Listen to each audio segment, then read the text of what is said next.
선거관리위원회 네. 관련한 이제 영상도 나왔는데 그것도 한번 또 이건 또 국회 건데요. 아니죠. 저 헌재 건데 한번 보시죠. 중앙선거관리위원회가 2020년 4.15 총선, 2022년 대통령 선거, 지방자치단체 선거, 2024년 총선 그 과정에서 중국인을 정규직이든 비정규직이든 개표 사무원으로 채용한 사실이 있죠. 한 명이 중국 국적자가 한 명 있었습니다.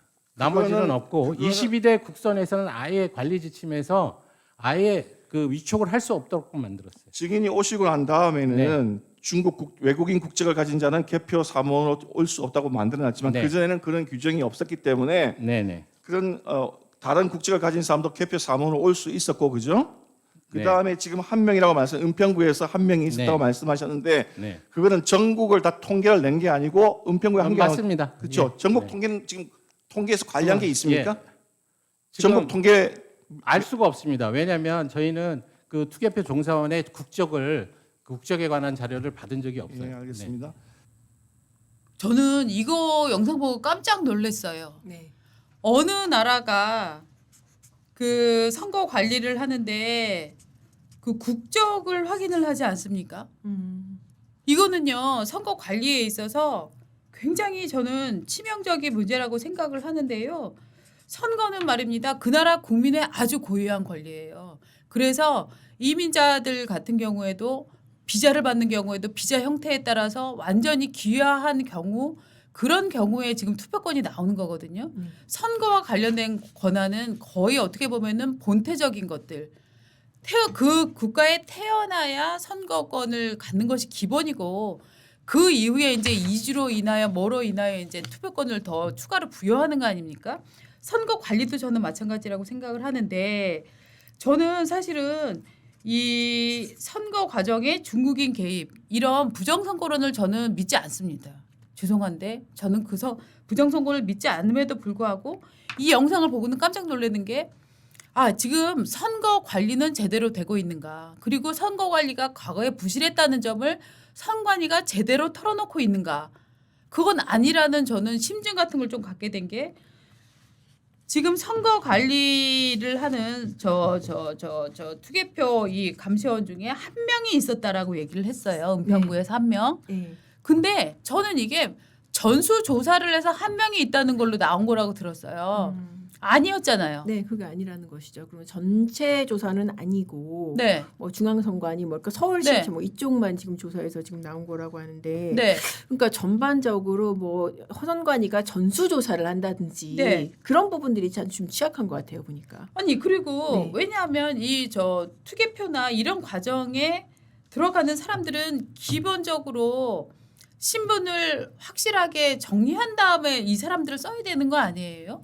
그렇죠. 사실 왜냐하면은 지금 네. 부정선거가 없다. 부정선거는 네. 음모론이라고 주장하는 가장 중요한 근거가 네. 양쪽에서 참관인들이 양당의 그렇죠. 참관인들이 눈을 뜨고 지켜보고 있다. 네. 그러니까 직접 선거 투개표에 관리하는 사람들, 투개표 네. 관리에 관여되는 사람들이 네. 그만큼 깨끗하고 공정하다 그거 아니에요. 네. 네. 저는 이게 이해가 안 되는 게 저는 이게 단지 중국인이기 때문에 문제가 된다고 생각하진 않아요. 이게 스위스인이건 뭐 무슨 뭐 그렇죠. 보스니아인이건 네. 우즈베키스탄인이건 저는 마찬가지라고 생각하는데 이 선거 관리에 있어서 이렇게 국적 관리가 제대로 되고 있지 않다면 다른 부분에도 이 엄정하게 관리가 잘 되고 있다고 봐야 하나. 그리고 꼭 얘기를 하는 것도 한 명이 있었습니다. 라고 얘기를 할 때는 전체를 지켜봤는데 체크해봤더니 한 명입니다가 아니라 그렇죠. 요만큼 지금 본 거잖아요. 네. 그러니까요. 그게 네. 사실 선거 관리라는 거는 어떻게 보면은 네. 선거권, 피선거권보다 선거의 공정에 있어서 더 중요한 부분일 수가 있는 그렇죠. 것인데 네. 여기에 있어서 어떤 뭐 특정 지금 물어보는 국적에 대해서도 네. 전수조사가 아니라 뭐 우리가 네. 받는 데는 한 명 있었다. 은평구 한 명 있었다. 네. 그러면 은평구에 한 명인지 전국은 몇 명인지 이 부분에 대해서 네. 과연 명명백백하게 답할 수가 있느냐. 맞습니다. 네. 그리고 지금 저희는 국적은 보고받은 바 없다. 아니 보고받을 처지가 아니고 지금 자기네가 지금 정리를 해야 되는 주체 아닙니까? 그렇죠. 사실 이게 아니 네. 국적도 이거 혹시 그런 생각이 있는지 모르겠는데 이거 개인 정보라서 네. 우리가 더 뒤집으면 안 된다 그렇게 생각하는지 그건 모르겠는데 말도 안 되는 소리죠. 그거 좀 말이 안 되죠, 사실. 네. 네. 이거는 정말 그 투표권이라는 거는 국민의 네. 중요한 권리 중에 하나잖아요. 굉장히 중요한 권리죠. 그러니까요. 예. 우리가 납세 의무, 네. 투표권 정말 진짜 핵심적인 우리 헌법상으로 네. 가치를 인정받는 국민의 권리와 의무잖아요. 네. 그렇기 때문에 지금 여러분들이 이 부분에 대해서 이제 댓글을 다 올려주시고 계신데 진짜로 아니 몇 개의 지역을 조사해서 중국인이 한 명 나왔다 이렇게 얘기를 해야 되는 거를 그 전 22대 이전의 선거에서는 단 한 명밖에 없었다. 이거 사실 죄송하지만 이거 정말 이재명식 거짓말 같은 느낌? 그렇잖아요. 네, 그러니까요. 이게 예. 이제 진짜 이렇게 되면은 네. 계속 의문만 증폭이 돼. 맞아요. 사람이 나와서 예. 이 질문 대답을 해도 의문이 해소되는 게 아니라 그래? 그러면 다른 데는 없어서 이런 식으로도 의문이 더 생기잖아요. 맞습니다. 그게 더 문제인 것 같아요. 네. 네. 그리고 이제 서버 문제에도 어저께 얘기가 나왔는데 국정원 3차장이 증언을 했는데 국정원 3차장 이분 같은 경우에는 사이버 보안 전문가예요. 원래도 컴퓨터공학과를 나오고 그 이후에 쭉 컴퓨터 관련 일을 했던 분인데 이분의 증언도 한번 들어보시죠.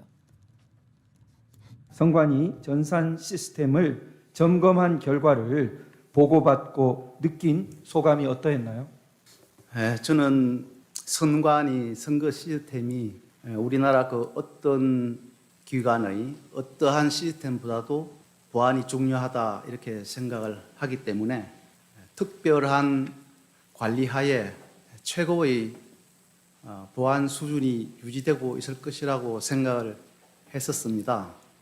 그런데 점검 결과를 받아 종합적으로 분석해 보니 여러 취약점이 있었고 또 보안 관리 부실 문제도 드러났고 특히 인터넷과 업무망, 선거망이 각각 독립적으로 분리되어서 운영되어야 함에도 망 간에 연결되는 접점이 있어서 외부로부터 내부 시스템으로 침투가 가능한 그런 여러 문제점 등을 보고 제가 생각한 것보다는 상당히 부족한 수준이었구나 하고 좀 놀랐으며 저희들이 가지고 있는 취약점들이 점검하고 난 직후에 선거 시스템에 공격이 되면 사회 혼란을 초래할 수 있겠구나 하고 취약점을 시급히 보완해야 되겠구나 하는 그런 생각을 했었습니다. 자 지금 저분이 저 사람 이제 과거에 선거에 나왔던 사람이고 정치인이 주장하는 거니까 저거 다 윤석열 대통령하고 이제 짜고서 저런 얘기 할지도 몰라라고 생각하는 분도 계시겠지만 저 백종욱 씨의 이력을 보면은 기본적으로 이 사이버 보안 이쪽에 특화된 분이에요. 경북대 공대 전자공학과를 나와서 그 다음에 국가안보실 사이버 대응팀장, 국가정보원 국가사이버안보센터장, 국정원에 가면 말입니다. 우리나라가 북한으로부터 얼마나 해킹을 받는지 실시간 상황도 같은 것들이 엄청 많이 나오거든요. 우리나라 이 사이버 보안이나 사이버에 관한 한 실제로는 가장 발달한 기관 중에 하나가 지금 국정원이란 말이죠. 그렇기 때문에 이제 저분이 이런 판단을 할 수 있느냐 없느냐에 있어서는 저는 분명히 저분은 저런 판단을 할 수 있는 분이다라고 지금 확신할 수 있는데 저분이 저 정도의 얘기를 한 거는 어떻게 보세요, 우리 양? 저도 사실 예. 어제 그 부분이 굉장히 저도 조금 충격적이었어요. 예. 이분이 네. 계속 어제 민주당 쪽에서 네. 왜 그 스피커를 공격을 하더라고요. 네. 보니까는 네. 선거 나왔죠, 네. 국힘으로 나왔죠, 계속 네. 물어보던데 네. 지금 에디터님 말씀대로 이력으로 봤을 때 지금 계속 그 사이버 보안의 예. 전문가인데 이분이 아까 그 얘기했잖아요. 그러니까 지금 업무망하고 선거에 관련되는 망이 이게 정확히 분리가 분리가 안 안 된다. 된다. 그리고 외부로부터 내부 시스템이 침투가 네. 가능하다. 네. 이거는 실제로 그러면은 침투가 일어나면은 큰 네. 사회 혼란이 초래될 수 있는 네. 그런 부분까지 지금 얘기를 한 거잖아요. 그렇죠. 그럼 이게 제대로 그러면 선거 때 예. 보완이 된 상태에서 선거가 진행이 되느냐? 네. 당연히 의문을 가질 수밖에 없는 그렇죠. 거죠. 네. 그러니까 이렇게 저는 오래된 노래님이 투개표 참관인도 홈페이지에 추첨을 통해서 선정한다고 하지만 실제로는 선착순으로 뽑음. 일찍 신청하면 100% 투개표 참관인 할 수 있음 이렇게 올려주셨네요. 아 그렇군요. 그러면 저희가 이걸 해본 적이 없어갖고. 그렇죠. 저희도 해본 적이 없어서. 네네. 아유 소중한 의견 감사드립니다. 네. 근데 이렇게 많은 국민들이 의심을 가지면 의심을 하는 순간 너 음모론자야? 너 지금 그래서 부정선거 있다는 거야? 너 지금 그래서 내란에 동조한다는 거야? 저는 이렇게 논리를 증폭시켜 갈 필요는 없는 것 같아요. 이 시스템에 대해서 보완할 부분과 정말로 개선해야 될 부분들 이런 것들을 조금 더 이제는 정말 한번 공론화해야 할 시점이 아닌가라는 느낌이 들거든요. 그렇죠. 지금 국민의 40% 정도가 지금 의심을 하고 있다. 네. 이거는 네. 좀 문제가 되는 것 같아요. 이게 지금 저분이 예. 위증죄 지금 선서하고 네. 지금 증언을 하는 거잖아요. 예. 본인의 어떤 직업적인 경험과 뭐 이런 부분에 그렇죠. 대해서. 그러니까 어제 저분 얘기로도 그래서 부정선거가 있었냐 그건 얘기를 안 했어요. 네. 본인이 모르는 부분이니까. 그렇죠. 그런데 어쨌든 사이버 보안 전문가로 봤을 때 아 이런 거는 참 취약하다. 네. 나도 보고를 했다 그렇게 얘기를 한 거 아닙니까? 네. 그래서 저런 의문을 품는 거 제가 정말 여러분께 지난번에 말씀드린 것 같은데 저는 부정선거가 없다라고 하는 거는 그냥 저의 신념입니다. 하지만 이런 신념 체계도 새로운 팩트가 나오면 이 부분은 그럼 어떻게 의문이 해소가 돼야 되지라고 저는 계속 자기 신념에 대해서도 의문을 품어야 된다고 생각을 하거든요. 네. 그래서 이런 지금 아까 저런 3차장 같은 전문가가 지적한 말씀 그다음에 저 선거관리원 그 관리에 대한 얘기 이런 부분들은 사실은 헌재 저 심판이 없었으면 저는 사실 영원히 모르고 넘어갈 수도 있는 그런 네. 팩트였을 것 같아요. 그러니까 이게 사실 네. 그래는 그거를 계엄으로 해결을 했어야 되냐 그거는 네. 또 다른 문제예요. 그렇죠. 그 방법이 맞느냐 그게 네. 합헌적이냐 네. 그거는 따로 따져봐야 될 건데 네. 어제 저도 이렇게 증언을 듣다 보니까 네. 그래하고 눈에 지금 딱 귀에 들어왔던 부분이 딱 그 부분이었거든요. 맞습니다. 네. 맞습니다. 그러니까 진짜 우리가 저런 증언을 들을 일이 네. 없어요. 지금 맞아요. 부정선거가 문제가 돼서 형사 사건이 돼서 네. 그렇게 뭐 온 국민이 이렇게 좀 변론 영상을 지켜볼 정도로 네. 공론화된 적이 없거든요. 맞습니다. 네. 그래서 어떻게 보면은 선관위를 의심하는 건 모두 다 음모론자다라고 지금 생각을 해서는 안 되는 것 같아요. 그렇죠. 그러니까 그 동안에 네. 지금 뭐 선관위에서 뭐 그 동안에 대법원 판결 많이 나오고 어쩌고 그런 얘기를 하는데 그러면서 대법원 판결도 뭐 일부 공개를 했잖아요. 네. 근데 그 판결문은 개별 지역구에서 특정 후보자에 대해서 맞습니다. 이게 뭐 검표가 제대로 됐냐 그 부분이라서 네. 어제 제기된 문제하고는 좀 다른 얘기예요. 그렇죠. 네. 네, 그러니까 문제하고 지금 답안지가 지금 다른 경우거든요. 그렇기 그렇죠. 때문에 새로 제기되는 의문에 대해서 야 그거 대법원에서 다 밝혀진 거야라고 질문하는 사람을 저는 탄압해서는 안 된다라고 생각을 합니다. 네, 그러니까요. 네. 자, 그다음에 지금 뭐 오늘 페이스북에서 재밌는 걸 발견했는데 김화랑 변호사님의 페이스북 사진을 한번 보여드릴까요? 저기 뭐가 있냐면 저분이 일종의 이제 의문을 제기하는 것 같아요. 본인이 만든 거는 아닌 것 같고 커뮤니티 같은데 이제 떠다니는 거를 캡처한 게 아닌가라는 느낌이 드는데 홍장원의 메모랑 네. 박선원 의원의 글씨를 비교를 막 아. 글자를 하나씩 따고 막 비교를 해놓고 있더라고요. 네. 지금 이 정도로 지금 저 안에 보면은 저분이 변호사라고 하는데 김화랑 변호사 저기 보면은 그 박선원 그 국정원 과거 저 의원의 과거에 여러 뭐 기사 같은 걸로 나왔던 메모 같은 것들 있잖아요. 네. 그거를 한 두세 건 정도의 메모인 것 같은데 그거랑 지금 홍장원 씨 메모에 나와 있는 글자를 뭐 단어 하나 뭐 문장 하나 이렇게 딱딱딱딱 끊어갖고 여러 개씩 지금 교차 비교를 하고 있어요. 네. 저 얘기는 왜 근데 저분의 지금 저런 글들이 엄청 인기로 지금 막 공유되고 있거든요. 왜 그럴까요? 지금 그러니까 이 모든 것은 사실 어떻게 보면 홍장원 메모로부터 시작이 됐잖아요. 그렇죠. 그런데 이 홍장원 메모의 작성 과정에 대해서 굉장히 의문이 많이 제기가 되고 그렇죠. 있잖아요. 그러니까는 이 메모가 사실 정상적으로면은 본인이 그냥 받아 적어서 전화해서 받아 적으면 그게 끝인데 네. 지금 본인이 헌재 재판정에서 증언한 내용만 해도 내가 그 골목에서 서서 네. 정제라 글씨가 굉장히 못 알아볼 정도였다. 그래서 그렇죠. 보좌관을 시켜서 정서를 냈다. 네. 라고 하고 그래서 지금 그 메모에 보면은 위쪽이랑 아래쪽 사람 이름 적은 거랑 네. 아래쪽에 뭐 적은 거랑 필체가 다르잖아요. 네. 그리고 원래 자기가 적었던 메모는 버렸다고 하고 그게 제일 이상하지 않아요? 그러니까요. 그게 그게 은근히 정말 한두 개가 이상하지 아니에요, 않아요? 진짜. 아니 네. 저 정말 네. 저걸 보면 말입니다. 저거 밑으로 좀 내려봐 주세요. 저거 밑으로 내리면 잘랐나? 저거 밑으로 내리면 뭐 우크라이나 메모지야 저게. 우크라이나 정보 당국 메모지인데 US 뭐 A씨가 뭐 이렇게 써 있어요. 네. 하여튼 그거 이따 사진 한번 보여주시면 좋은데, 그러니까 저 우크라이나 정보국이 찍힌 메모지를 지금 보여주고 있는 상황인데 거기에 지금 위에 글씨 아래 글씨가 지금 다르다는 얘기잖아요. 그죠? 그러니까요. 네. 네. 그 정말 이게 대통령이 직접은 아니지만은 어쨌든 네. 대통령이 지시했다는 체포 명단을 갖다가 네. 지금 그 정보 여인영 사령관으로부터 들어서 적었다는 건데 위아래 사람 이름 있는 글씨랑 네. 아래쪽에 보면 1조, 2조 축차 검거 막 그런 내용들인데 글씨체가 다르잖아요. 그렇죠. 네.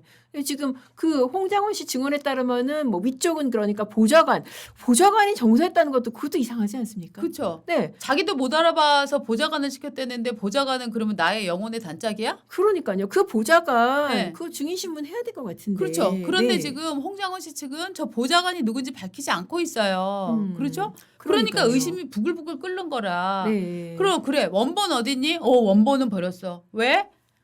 아. 저는 원본을 버렸다는 지점이 저게 지금 첩보원을 했다는 분이 블랙요원을 했다는 사람 그러니까요. 아닙니까? 자, 첩보원이 자기가 1차 소스로부터 받은 그 실시간으로 받은 메모를 딴 종이에 옮기고 종이를 버린다? 저거 믿을 수 있습니까? 이게 사실 형사 네. 사건 특히 네. 이제 형사뿐 아니라 민사에서도 네. 저런 메모가 나오면은 가장 중요한 부분이 작성자 네. 그리고 원본에서 위조 변조가 안 되느냐 그 두 그렇죠. 가지거든요. 그렇죠. 그런데 지금 작성자도 지금 본인 말에 따르더라도 뭐 지금 정서한 사람 따로 있고 본인 글씨 따로 있고 네. 그렇다는 것이고 예. 원본은 어디 가는지 모른다는 거고 그렇죠. 이러면은 증거로서 인정받을 수가 저는 없을 것 같아요. 그렇죠. 네. 그런데 오늘 아침자에 중앙일보에 굉장히 재미있는 기사가 나왔어요. 자, 중앙일보가 단독이라고 해서 올렸는데 요 정리한 걸 보면 말입니다. 12월 3일 날 이제 계엄이 선포가 되죠. 밤에. 그랬는데 처음에 윤 대통령과 통화를 했다고 합니다. 윤 대통령 전화기 들고 대기하라라고 이제 얘기를 했다라고 하면서 얘기들을 쭉쭉쭉쭉 전개를 해나가는데 굉장히 재미있는 사항을 중앙일보가 지금 얘기를 해놨습니다. 뭐냐면은 12월 3일 밤에 4일 그러니까 0시 2분입니다. 심야죠. 0시 2분에 박선원 의원하고 홍장원하고 메시지를 주고받았답니다. 박선원 이게 뭐냐? 홍장원 잘 모르겠다. 박선원 아무것도 하지 말아라 라고 얘기를 했다는 거예요. 기사에 보면. 그다음에 이렇게 아침에 이제 새벽 0시 2분에 박선원과 홍장원이 메시지를 주고받았고 그날 오후 4시에 홍장원이 조태용 원장한테 이재명 대표에게 전화를 한번 하라라고 얘기를 했답니다. 그러니까 조태용 원장이 보기에는 당신 지금 나한테 야당 대표한테 뭐 전화해서 지금 보고하라는 거야? 지금 왜 정치질을 하지? 라고 생각을 했는데 12월 5일 날 또 오전 7시 47분에 홍장원 씨가 김태효 국가안보실 1차장한테 메시지를 보냅니다. 대통령이 지금이라도 무릎을 꿇고 사과해야 한다. 그죠? 그러니까 조태용 원장이 오후 4시에 홍장원에 대해서 경질 통보를 합니다. 그리고 5일이 지나고 6일 날 아침에 격변이 일어나죠. 그렇죠. 한동훈 9시 20분에 한동훈 국민의힘 대표가 탄핵 찬성으로 선회하면서 그전만 해도 질서 있는 퇴진을 맞아요. 얘기를 하다가 네. 신뢰할 만한 근거로 내가 정보를 입수했다. 이재명, 한동훈 체포하라고 했다. 대통령은 이게- 지금 예. 직무를 수행할 수 없는 상태다. 바로 진짜 직무 결정적이었어요. 정지시켜야 예, 된다. 맞아요. 그죠? 자, 요렇게 되면서 12시가 되니까 홍장원 씨가 윤 대통령이 정치인 체포를 지시했다라고 폭로를 시작을 합니다. 지금 홍장원 씨는 대통령이 나한테 체포 지시를 했는데 내가 체포 지시를 따르지 않아서 내가 해임됐다 주장을 네. 하고 있는 거고 네. 국정원에서는 그게 아니라 홍장원이 이재명한테 보고해라 이런 정치질을 했기 때문에 지금 정치 행위 정치 개입 금지 국정원법을 어겼기 때문에 해임했다라고 지금 주장을 하고 있는 거예요. 그렇죠. 네. 이게 지금 이렇게 시계열을 다시 정리를 해보자면은 그 윤 대통령이 이제 홍장원 차장하고 네. 통화를 했을 때 싹 다 잡아들여라고 했다는 네. 것이죠. 네. 그리고 나서 이제 여인영 방첩사령관하고 통화를 했는데 여인영 방첩사령관이 저 명단을 불러주더라. 불러줬다. 그래서 자기가 들으면서 미친놈이라고 생각을 네. 하면서도 받아 적었다. 네. 그런데 그 글씨가 뭐 이렇게 그 개발세발을 해서 정서를 했다. 근데 지금 오늘 중앙일보 내용 중에 딱 눈에 띄는 게 그렇게 해서 메모까지 다 끝난 시점이잖아요. 오전 12시 2분에 박선원 홍장원 메시지가 있다는 거잖아요. 네. 이게 뭐냐? 잘 모르겠다. 그렇게 지금 메시지가 오갔다는 것이잖아요. 네. 그러니까 이 메모의 어떻게 보면 오염 가능성 그 부분에 대해서 지금 이제 문제 제기가 지금 이루어지는 거죠. 그러니까 이 메모를 정확히 몇 시 몇 분에 썼는지 누구와 썼는지 어디에서 썼는지 이거를 지금 밝혀야 이 메모의 신뢰성을 지금 검증할 수가 있는데 그 부분이 밝혀지지 않고 저는 왼손잡이이지만 주로 오른손을 쓰고 있고 막 이런 얘기도 막 네. 그러니까 사람들이 이제 그렇게 변명을 해주는 거죠. 왜냐하면 그렇죠. 홍장원 차장이 오른손잡이인 것처럼 행동하는 순간이 많았기 때문에 야 근데 네. 왼손잡이라면 왜 이렇게 오른손을 많이 쓰냐라는 의문을 지금 제기하고 있는 거예요. 그런데 지금 이 메모 관련해서도 저는 솔직히 이 메모지를 보면은 www.ssu.gov.ua 이렇게 적혀 있습니다. 요거 제가 또 들어가 봤더니 러시아 네. 정보부가 나오더라고요. 아. 저는 이 메모지를 쓴 이유는 정확히 하나라고 생각합니다. 이 메모가 진짜라는 신뢰도를 높이기 위해서. 이거 정보기관에서 쓰는 이게 맞다. 그쵸. 네, 우리는 네. 나는 그 줄만 있고 그 어디 건지 이런 거 아니야. 야, 나 지금 정보하는 사람이야. 내가 지금 해외 정보를 다루는 정보 1차장이기 때문에 지금 우크라이나 정보기관 메모지 갖고 있는 사람 어디 있어? 우리나라에 나밖에 없을걸? 나 이런 사람이야를 증명하기 위해서 저는 일부러 네. 보십시오. 지금 첩보원 출신이 메모를 공개하는데 공개되어서는 안 되는 민감한 정보가 있다라고 했으면 저 밑에 ssu.gov.ua 저거 그대로 뒀겠습니까? 그러니까요. 네. 저는 제가 만약에 첩보원이었다면 저거 신상을 저 내용을 숨겨야 된다라는 민첩한 내용이 발달했다면 심지어 저 점 찍힌 거 이런 것도 저는 저런 데 안 썼을 것 같아요. 그러니까 이제 홍장원 네. 씨가 그런 얘기를 하더라고요. 내가 만약에 네. 정말 없는 거를 만들어냈으면은 그냥 체포 지시 받았다고 그냥 사람 이름을 기억하지 저렇게 메모를 네. 남겼겠냐. 네. 실체가 있으니까 저렇게 메모를 남긴 거다라고 하는데 네. 근데 이 메모라는 게 사실 법적으로 봤을 때도 그렇고 또 상식적으로도 이거 중요한 걸 갖다가 뭐 원본은 버리고 누가 또 받아 적게 그렇죠. 이게 말이 되나? 그런 생각이 드는 거잖아요. 아니 그리고 설령 그렇게 했다손 치더라도 그러면 몇 시 몇 분 어디에서 누구한테 정서를 하라고 했다. 자 정서한 사람 나와 보세요. 메모 원본 맞아요. 보셨습니까? 네. 원본이랑 당신이 정서하면서 빠뜨린 거나 추가한 거 있습니까? 원본 어디 갔어요? 맞습니다. 라고 물어볼 수 있는 기회를 주면 되는 거잖아요. 그게 진짜 그거만 끝나는 거예요. 네. 네. 그러면은 받아 적었던 사람이 나와가지고 네. 그거요. 사실 뭐 저기 차장님이 그때 뭐 너무 네. 알아보기 힘들다 그래서 누구 이름 불러주셔서 제가 적었습니다. 네. 그럼 되는 거 아니에요? 근데 그러면 이 진실은 지금 헌재에서는 이런 팩트에 관한 이런 사실에 관한 내용을 더 이상 다루지 않겠다라는 지금 입장인 거잖아요. 그렇죠. 사실 이게 만약에 네. 형사재판이라고 한다면은 네. 여기에서 지금 윤 대통령 측이 그 보좌관 누군지 밝혀서 증인 신청하게 네. 그렇게 재판 진행해달라고 뭐 성명 구성명 신청도 하고 그리고 네. 이제 재판부도 그거 받아들일지 결정도 하고 막 그런 절차가 아마 있었을 것 같아요. 그러면 네. 이 홍장원의 진실은 앞으로 윤석열 대통령 관련한 재판에서는 형사재판에서 네. 내란죄 형사재판에서 밝혀지는 건가요? 그렇게 될 수밖에 없을 거. 왜냐하면은 네. 내란에서 국헌문란의 목적을 입증하는데 네. 가장 핵심적인 부분이 이 정치인 체포 지시였었거든요. 네. 그러니까 이 체포 지시를 받았다는 근거인 쪽지 이거 네. 어떻게 누가 작성했는지 그거 거기서 따질 수밖에 없는 것이죠. 음. 반대로 말하면은 이 헌재 재판에서는 그거를 갖다가 그렇게 꼼꼼하게 안 따지고 판결을 하는 것 같다.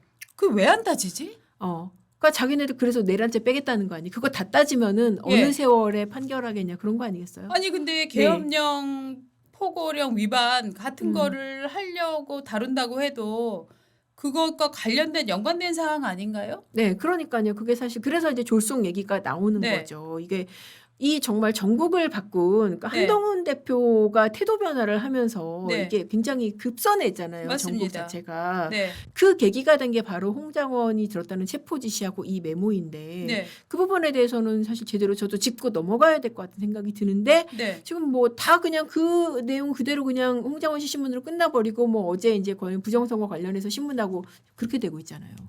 참 기이하네. 그럼 홍장원의 진실은 결국은 윤석열 대통령 관련 형사 재판 탄핵 심판이 먼저 이루어질 거고 네. 그다음에 형사 재판이 들어간다면 네. 그때서나 이루어질 것이다. 그렇죠.